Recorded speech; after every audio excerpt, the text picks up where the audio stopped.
നമ്മൾ മലയാളികൾ കറിവേപ്പില ചേർക്കാതെ ഒരു കറിയും തയ്യാറാക്കാറില്ല. എന്നാൽ കറിവേപ്പില ആരും കഴിക്കാറില്ല. കറിവേപ്പില എടുത്ത് കളഞ്ഞിട്ടാണ് സാധാരണ ഭക്ഷണം കഴിക്കാറ്. കറിവേപ്പില ഇതുപോലെ തയ്യാറാക്കി വെച്ചാൽ നമുക്ക് കുറേ നാൾ കേടുകൂടാതെ സൂക്ഷിച്ച് ഉപയോഗിക്കാനായിട്ട് പറ്റും. ഇതിൻ്റെ മെയിൻ വീഡിയോ ഞാൻ അപ്ലോഡ് ചെയ്തിട്ടുണ്ട്. ലിങ്ക് മുകളിൽ കൊടുത്തേക്കാം കേട്ടോ.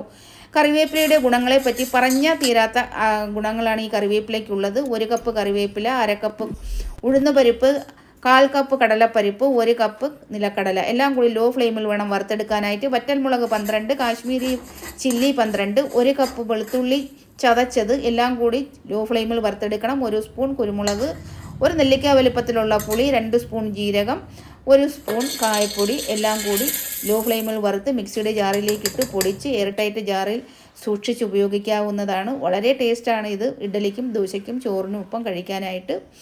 ഈ വീഡിയോ ഇഷ്ടമായെങ്കിൽ ലൈക്ക് അടിക്കാനും ഷെയർ ചെയ്യാനും കമൻറ്റ് ചെയ്യാനും ഒന്നും മറക്കരുത്. Thank you for watching.